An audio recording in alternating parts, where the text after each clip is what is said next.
చూడండి బయట వెదర్ ఎంత బాగుందంటే సూపర్గా వర్షం పడుతుంది చూడండి.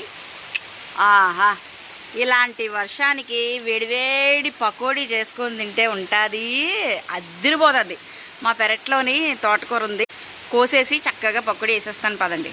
నేను ఇదిగో చూడండి, తోటకూరని, కొత్తిమీరని, పచ్చిమిర్చి, అల్లం అన్నీ కూడా సన్నగా తరిగేసి అందులోని కొంచెం పచ్చికారం, ఉప్పు, శనగపిండి, బియ్యం పిండి అన్నీ కలిపేసి అంటలా అన్నీ ఇలా వేసి ఇలా ముద్దలాగా గట్టిగా కలిపేసుకోవాలి.